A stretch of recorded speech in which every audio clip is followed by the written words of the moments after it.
La capitale française, Paris, et plus précisément la mairie du 6e arrondissement, a accueilli une conférence intitulée « Le Maroc et la France » vers un partenariat exceptionnel et renforcé.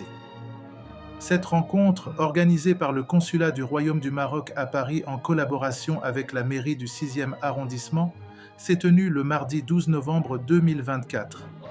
Elle a réuni des diplomates, des personnalités politiques et des intellectuels pour célébrer l'anniversaire de la Marche verte et la fête de l'indépendance du Royaume du Maroc. Parmi les figures de proue présentes, Madame Samira Sitaïl, ambassadrice du Royaume du Maroc en France, a souligné dans son discours l'importance de renforcer les relations bilatérales entre les deux nations face aux défis contemporains.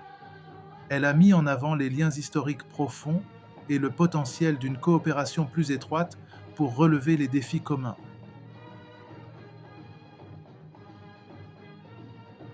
Le maire du 6e arrondissement, M. Jean-Pierre Lecoq, a prononcé un mot de bienvenue chaleureux.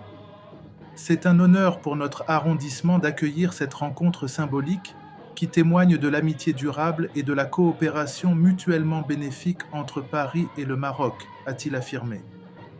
Il a ajouté que de tels échanges contribuent à renforcer les liens entre les communautés et à ouvrir de nouvelles perspectives de collaboration.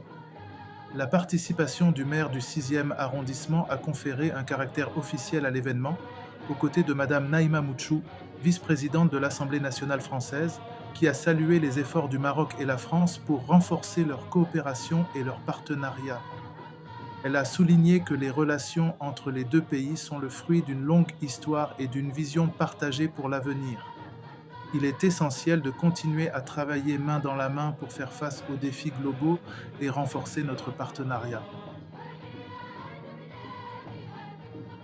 Les interventions d'experts et d'analystes ont abordé plusieurs thèmes, notamment les relations maroco-françaises et les tensions politiques des dernières années, en particulier l'attitude nuancée de la France vis-à-vis de la question du Sahara marocain.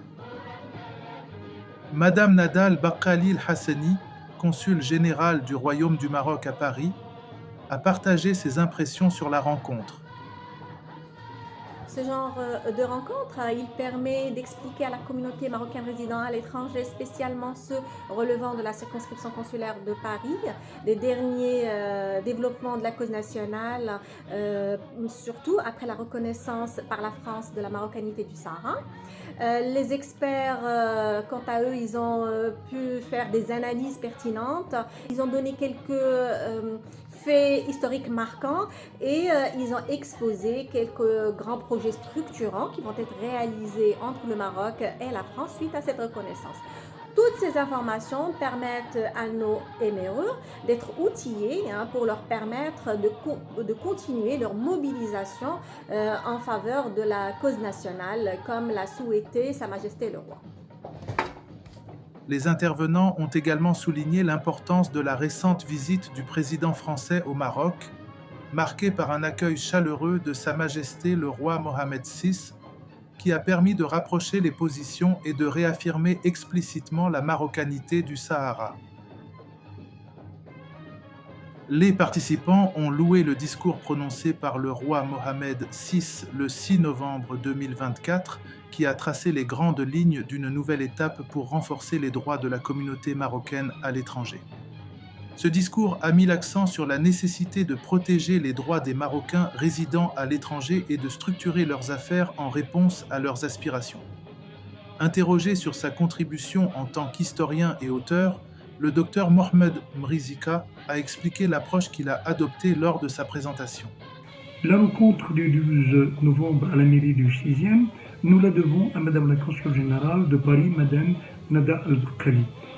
Cette rencontre est placée sous le signe de la commémoration de deux événements majeurs de notre histoire nationale, l'accès du Maroc à l'indépendance 1956 et la Marche verte 1975. Et en arrière-plan, et la problématique générale, c'était la relation franco-marocaine à la lumière de la visite du président Macron au Maroc. Pour ma part, j'ai proposé une approche historique, car cette histoire qui est partagée, ancienne, complexe, faite de mouvements de haut et de bas, on peut l'approcher de différentes manières. Ma qualité d'historien, j'ai choisi de l'approcher par l'angle historique, car je considère que l'approche historique nous permet de comprendre non seulement le passé, mais de comprendre le présent et de dissiper un certain nombre de de malentendus qui proviennent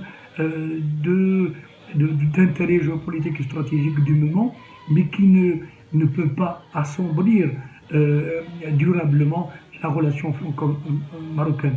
Donc j'ai pris comme point de départ la question du Sahara comme fondamentalement essentielle pour la compréhension de cette relation franco-marocaine, et surtout j'ai décidé de partir du discours de Sa Majesté le Roi du mois d'octobre devant le Parlement.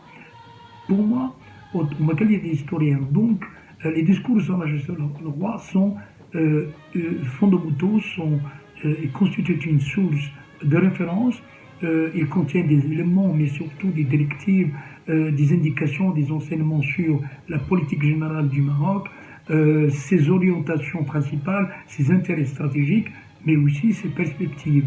Et donc j'ai utilisé ce discours pour approcher cette question et donc contribuer à la compréhension de la problématique posée. En conclusion, les intervenants ont affirmé leur volonté de poursuivre leurs efforts pour soutenir l'unité du Royaume du Maroc et contribuer au développement économique, social et culturel du pays sous la direction sage de Sa Majesté le Roi Mohammed VI.